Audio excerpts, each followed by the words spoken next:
Nursing School 101, Strategies and Tips for Coping with Nursing School, prepared and presented by Stephanie Williams and Caitlyn Rocki.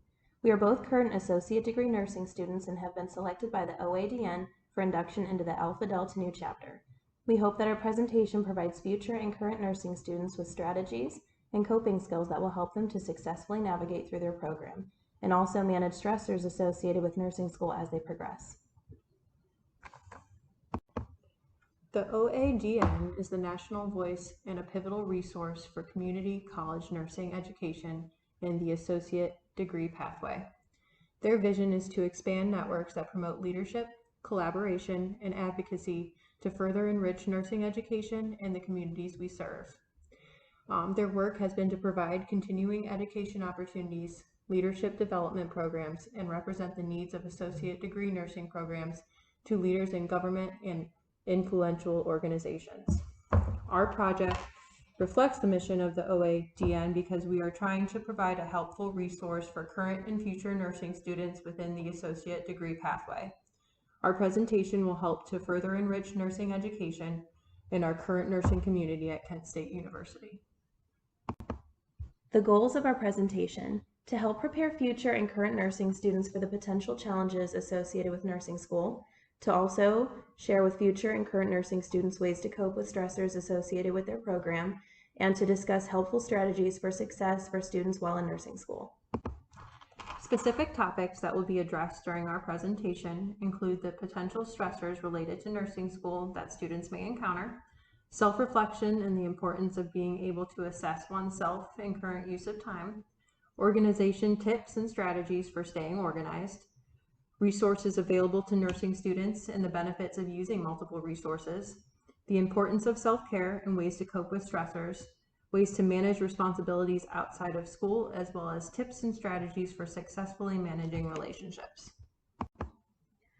Some potential stressors that you might encounter in nursing school, according to a study posted in Nursing Reports Journal, are stress from assignments and workload, worrying about bad grades or feeling that your performance doesn't meet the expectations of your instructors or the clinical experience, stress from peers in daily life, worrying about competing with your peers in the program or that the program is affecting your daily life in a negative way, stress from lack of professional knowledge or skills, unfamiliar with medical knowledge or terms, professional nursing skills or diagnoses and treatments, and stress from the environment, feeling stress from the clinical environment, school, or your home environment.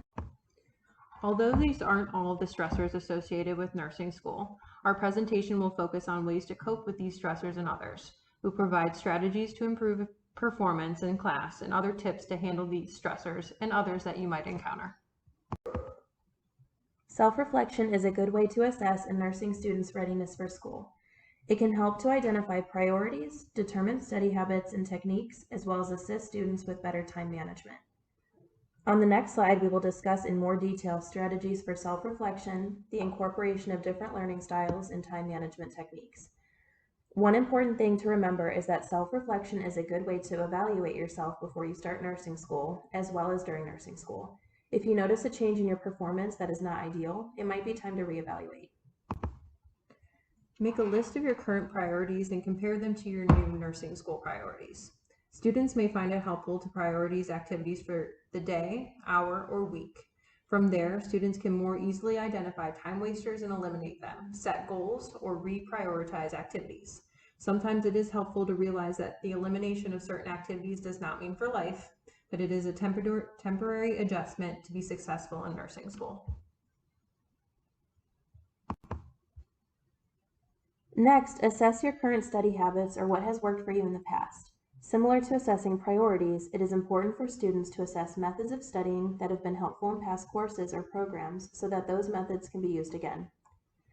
Another way to determine effective ways to study is to determine your current learning style. The main categories of learning styles include visual learners, auditory learners, kinesthetic or hands-on learners, and reading and writing learners.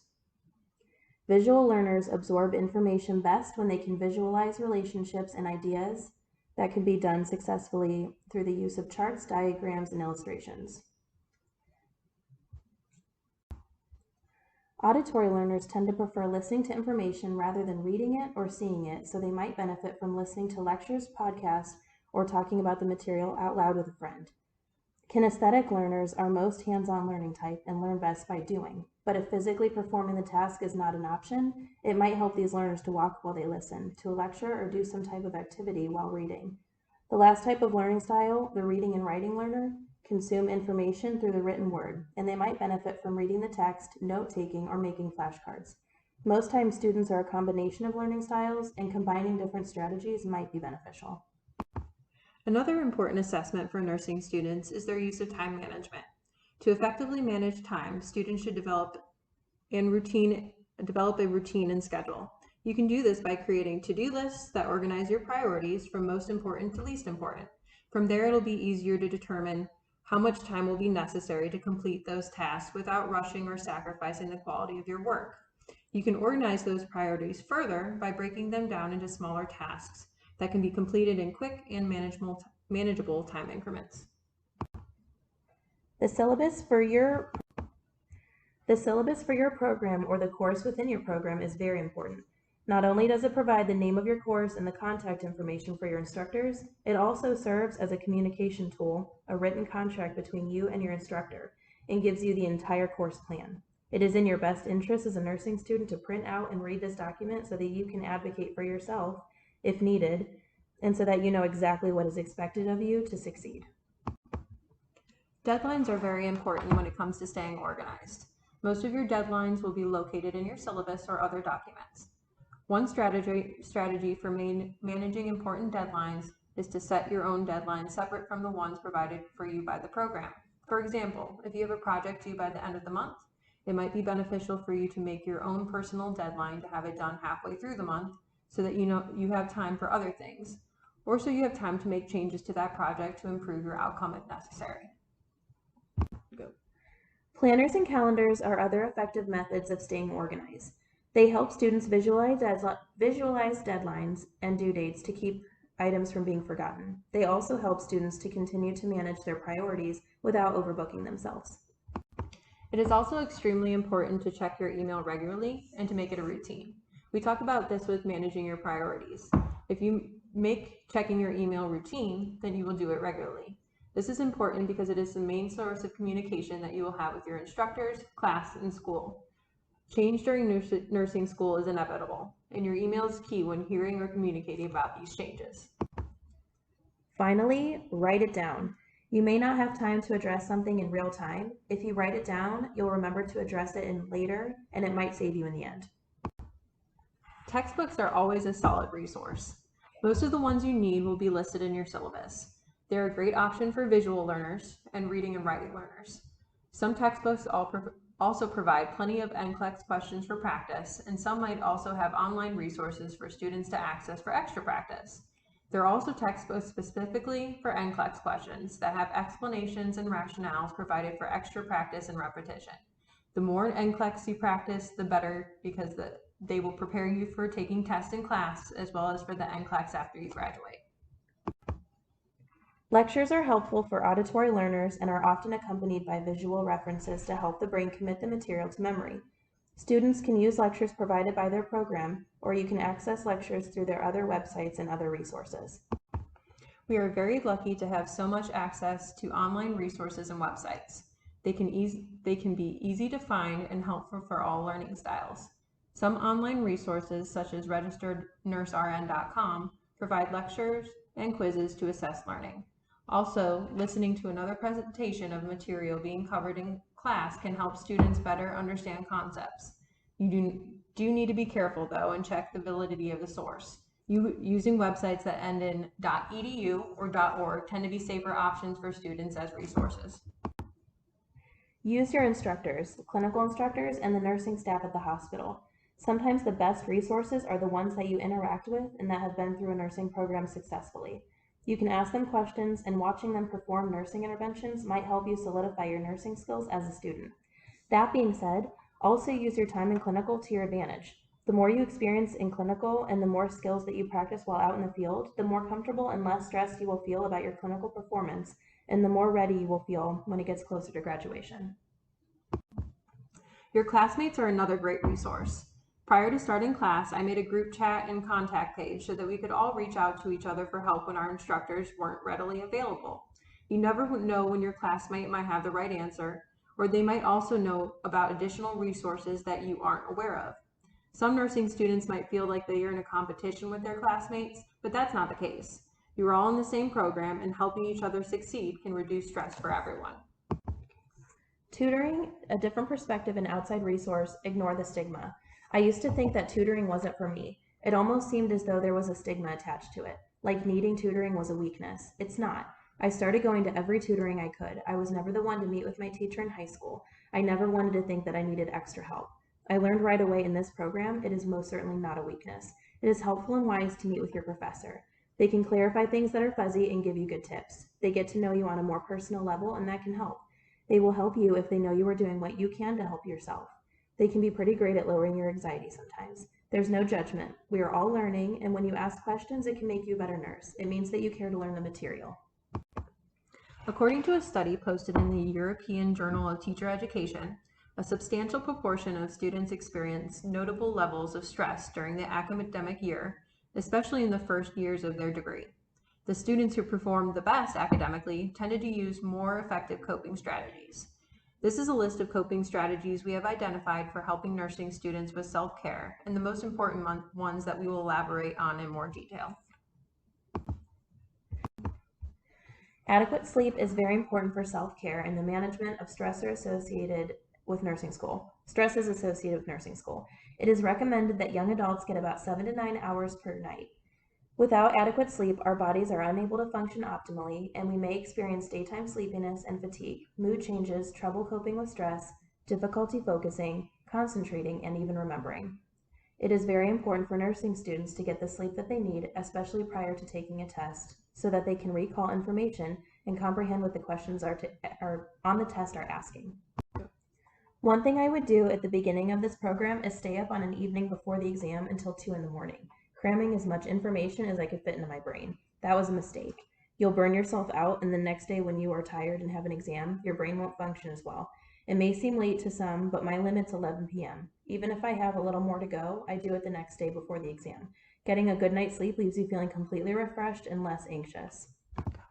Strategies to promote better sleep include making sleep a priority, limit caffeine intake prior to bed, avoid electronics and screen time, and incorporating physical activity into the daily routine, but not right before bed. Study breaks are also essential for self-care. Taking purposeful breaks, 5 to 60 minutes, from studying refreshes the brain and body, increases energy, productivity, and the ability to focus. Use that time to go for a short walk, play a short game with your kids, or meditate for 15 minutes to clear your head. Any type of activity will be beneficial to break up the monotony of studying and will prepare your brain to continue to absorb information. Physical activity is very important for self-care. It can be used as a study break or made into a bigger part of your routine. It helps to reduce stress and anxiety by the production of endorphins, as well as improving sleep quality and the retention of memory by increasing blood flow to the brain and other vital tissues. Lift weights, go for a run, do some yoga. Your brain will thank you for it. Treating yourself during nursing school is very important. Not only does it give you something to look forward to, but it reinforces good habits and makes the changes that you've made more justifiable. If you gave up trivia when you assessed your priorities, maybe you can treat yourself to a night of trivia when it isn't necessary for you to be focusing on school. Counseling and treatment might be necessary for good self-care when stressors have become overwhelming. Counselors are also a great resource for other mechanisms of coping. On Kent State's website, they also have a section devoted to counseling and psychological services, also known as CAPS, C-A-P-S. They advise that they provide confidential mental health treatment to students, which includes crisis intervention, individual, couples, and group therapy. The CAPS core values are as follows: confidentiality and compassion, respect for people's rights and dignity, justice and advocacy, professional excellence and ethics, and multidisciplinary and collaborative approach. Sometimes a forgotten self-care management technique is maintaining adequate nutrition. Proper nutrition is required for healthy cell function. It can improve the function of our brain as well as our immune system. Some foods and antioxidants found in foods can also improve our mood and decrease stress. Not only do our school's responsibilities cause stress, but the management of life outside of school can add to the stress we experience as nursing students. Many of us are required to manage our employment, home life, as well as taking care of children, pets, and our own parents. Communication is necessary for maintaining quality in most aspects of our lives, including the aspects associated with nursing school. It can be beneficial for students to learn how to effectively communicate with various individuals in their lives, while also being able to balance their own needs, dignity, and self-worth.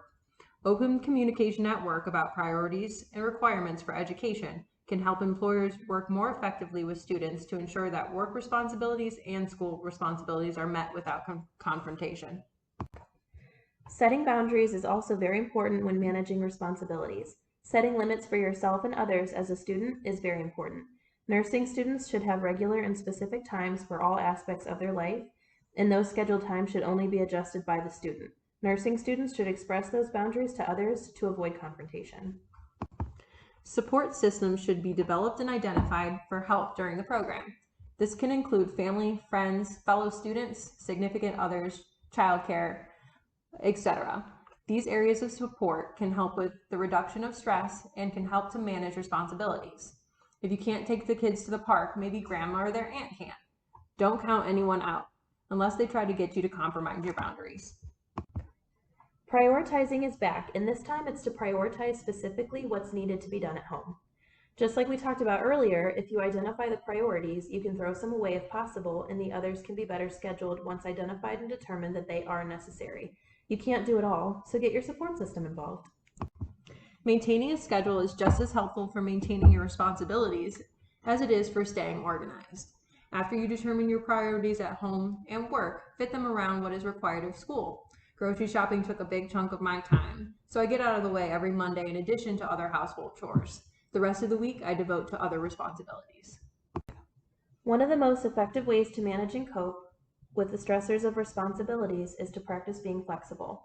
Sometimes life events or changes are out of our control, and that can make work, home life, or taking care of others even more challenging. By staying flexible and rolling with the punches, it is easier to cope with setbacks or disappointments and move forward. A strategy used in psychology to quickly do this is called radical acceptance. The sooner we accept the current situation, the easier it is to develop a solution to cope. Managing relationships during nursing school can be hard. Our families, friends, spouses, or significant others may not be ready for the changes that occur during nursing school. The strain in these relationships can add extra stress to our lives and negatively impact our education. So it is very important for nursing students to know how they can try to manage those relationships effectively. When it comes to maintaining a relationship with your spouse or significant other, it is important for there to be open communication, to develop routines and include them, and sometimes incorporate counseling.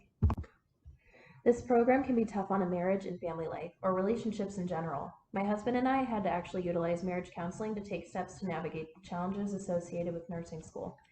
The biggest thing you have to do is try to find the balance. I was always stressed when I wasn't home with my kids, and when I was with my kids, I was stressed that I wasn't getting enough studying done. My husband works a lot of crazy hours, and it truly seemed impossible, but it wasn't. You have to find the time that is kid and family time and the time that's devoted to just school.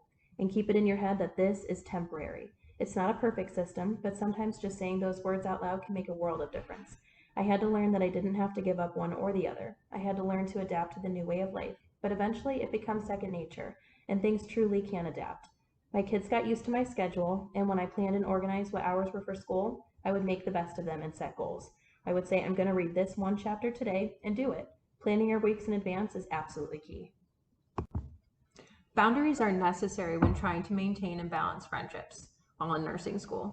You need to communicate to friends that your free time is more structured, and although it is still possible for you to make plans with them, it is on your time and only if plans don't interfere with school and your other prioritized responsibilities. Reassure them that this is temporary. Your real friends will respect that. Family members may also require boundaries, especially if you have the type of family that celebrates every little moment of everyone's life. It's important that you communicate with your family your goals so that they understand better why you can't devote as much time to them. Try to include them in future planning or express to children that you might not be able to participate now, but you'll plan something with them later in the near future.